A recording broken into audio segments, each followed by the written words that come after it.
45 வயதுக்கு பிறகு பெண்களோட உடல்ல மெனோபோஸ், ஹோமோன் மாற்றம், இதய நோய், எலும்பு தேய்வு, டயபெட்டிஸ், உயர் ரத்த அழுத்தம் போன்ற பிரச்சனைகள் ஏற்படுவதற்கான வாய்ப்புகள் மிக அதிகம். அதனால் அவர்கள் வருடத்திற்கு ஒரு முறை முழு உடல் பரிசோதனை அவர்களுடைய குடும்ப நல வைத்தியர் மூலமா செய்வது முக்கியம். குறிப்பாக மேலைத்தேய நாடுகளில் குடும்ப நல வைத்தியர்கள் என்று சொல்லப்படுகிற அந்த பிரதேசத்துக்குரிய ஒரு குடும்ப நல வைத்தியர்களிடம் அந்த குடும்பமே தங்களுடைய ரெகுலர் செக்அப்புகளுக்கு போய் வரும். ஆனால் இலங்கையை பொறுத்தவரையில் குடும்ப நல மருத்துவர் என்று சொல்லப்படுற ஒரு பிரதேசத்துக்குரிய ஒரு ஆளா இருப்பதில்லை. பெரும்பாலும் அவர்கள் வந்து ஒரு பிரைவேட் பிராக்டிஸ் என்ற சூழ்நிலையில் தான் ஜெனரல் பிராக்டிஷனர் என்று சொல்லப்படுற அந்த தன்மை இலங்கையில் காணப்படுவதில்லை. ஆகவே குறிப்பாக இலங்கையில் இருப்பவர்கள் இதனை கேட்டுக்கொண்டிருப்பவர்கள் இந்த விஷயத்தை முக்கியமாக கவனிக்க வேண்டும் என்றால் உங்களுக்கு அதுக்குரிய வசதிகள் இருக்காது. ஆகவே நீங்கள் தான் உங்களுடைய ஆரோக்கியத்தில் கவனம் எடுக்க வேண்டும். ஆகவே ஒவ்வொரு வருடமும் நீங்கள் முக்கியமாக உங்களுடைய 45 வயது கடந்த பெண்கள் அனைவரும் தங்களுடைய இந்த இவ்வளவு பிரச்சனைகளையும் நீங்கள் உங்களுடைய ஒரு வைத்தியரிடம் சென்று அறிந்து கொள்ள வேண்டும். குறிப்பாக இருதய நோய் பரிசோதனை, நம்ம ரத்த அழுத்தத்தை அடிக்கடி சோதித்து பார்க்க வேண்டும். கொலஸ்ட்ரால் மற்றும் பிளட் சுகர், இது மூன்றும் அடிப்படையான விஷயம். இது வருடத்துக்கு ஒரு முறை சோதித்து பார்க்க வேண்டிய விஷயம். அது பொதுவாக எல்லாருக்கும் தெரிந்த விஷயம். உதாரணமா பெண் நோயில் சம்பந்தமான விஷயங்களுக்கு நாங்கள் வருவோமாயிருந்தால் மார்பக பரிசோதனை வந்து இப்ப வெளிநாடுகளில் ஆஸ்திரேலியா மாதிரியான ஒரு நாட்டில் கூடுதலாக 50 வயதுக்கு பிறகு ஆண்டுக்கு 2 தடவை அரசு இலவச திட்டத்தின் மூலமாக, அதாவது இப்ப கோச்சஸ் வந்து நிற்கும். நீங்கள் வந்து தேடி போக வேண்டிய தேவையே இல்லை. அந்த இடத்துல குறிப்பிட்ட நாள்ல கோச் இருக்க நீங்க அங்கேயே போய் உங்களுடைய மார்பக பரிசோதனை, அதாவது அது எக்ஸ்ரே மூலமா செய்யப்படுவது, அது சொல்றது மேமோகிராஃபி என்று சொல்லப்படுற அந்த பரிசோதனையை நீங்கள் செய்யக்கூடிய மாதிரி இருக்கு. அதே மாதிரி இலங்கையில் இருப்பவர்கள் கூட முடியுமான அளவுக்கு உங்களுடைய உங்களுடைய பிரைவேட் டாக்டரோ யாருடையோ கதைச்சு உங்களுடைய மார்பக பரிசோதனை 2 வருடத்துக்கு ஒரு முறை செய்வது மிக மிக முக்கியம்.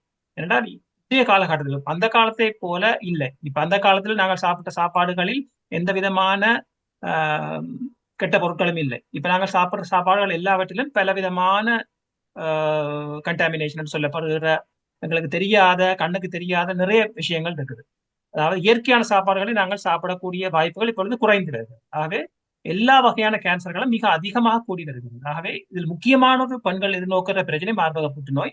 ஆகவே அவர்கள் குறிப்பாக 50 வயதிலிருந்து வருடத்துக்கு 2 தடவை அவர்கள் தங்களுடைய மார்பக எக்ஸ்ரே பரிசோதனை, மெமோகிராம் என்று சொல்லப்படுகிற பரிசோதனை செய்ய வேண்டும். இதை விட கர்ப்பப்பை கழுத்து பகுதியில் ஏற்படக்கூடிய கேன்சர், சர்வைக்கல் கேன்சர் என்று சொல்லப்படுறது இன்னொரு மிக மோசமான ஒரு கில்லர். அதாவது அதுக்கு இப்பொழுது ஆஸ்திரேலியாவில் 25 வயதிலிருந்து 75 வயது வரை 5 வருடத்துக்கு ஒரு முறை சர்வைக்கல் பேப் பரிசோதனை என்று சொல்லப்படுகிற அந்த சோதனை செய்து கொள்வார்கள். அது குறிப்பாக அவர்களுடைய கேன்சர் என்ற பிரச்சனை, கர்ப்பப்பை கழுத்து கேன்சரை கண்டுபிடிக்கக்கூடியதாக இருக்கு. ஆகவே அதனை நீங்க விடாமல் தொடர்ச்சியாக செய்து கொண்டிருக்க வேண்டும். இதை விட 45 வயதுக்கு பிறகு உங்களுக்கு ஈஸ்ட்ரோஜன் அளவு குறைந்து போவதால் எலும்புகளில் தேய்வுகள் ஏற்படலாம். ஆகவே நீங்கள் உங்களுக்கு எலும்புகளில் நோய் இருக்குமா இருந்தாலோ, அல்லது உங்களுடைய பரம்பரையில் யாருக்காவது எலும்பு உருக்கி நோய் அல்லது எலும்பு உடைவு நோய் ஏற்பட்டிருந்தாலோ, ஆஸ்டியோபோரோசிஸ் சொல்லப்படுகிற நோய் இருந்தாலோ, நீங்கள் உங்களுடைய எலும்புகளை சோதித்து பார்ப்பதற்கான ஸ்கேன் வகை முறைகள் இருக்கிறது. உங்களுடைய குடும்ப வைத்தியரை அணுகி நீங்கள் அதனை செய்து கொள்ள வேண்டும். ஆகவே 45 வயதிலிருந்து 1 அல்ல 2 ஆண்டுக்கு ஒரு முறை டயபெட்டிஸ்க்குரிய ஸ்கிரீனிங் செய்ய வேண்டும். அதே நேரத்தில் எலும்பு தேய்வு பரிசோதனை செய்து கொள்ள வேண்டும். இதை விட உங்களுக்கு குடல் புற்றுநோய் என்றது மிக முக்கியமான அடுத்த பிரச்சனை. அது இந்த நாடுகளில் 50 வயது தாண்டியவுடன் 2 ஆண்டுகள் ஒரு முறை, அதாவது அவருடைய மல பரிசோதனை செய்யப்படும். அந்த மலத்தில் கூடுதலாக, அதாவது பழைய ரத்தம், ஒக்கல் பிளட் டெஸ்ட் என்று சொல்வார்கள், அதை செய்து கொள்ள வேண்டும். ஆகவே இதுகள் முக்கியமான 3 முக்கியமான சோதனைகள் நீங்கள் செய்ய வேண்டும்.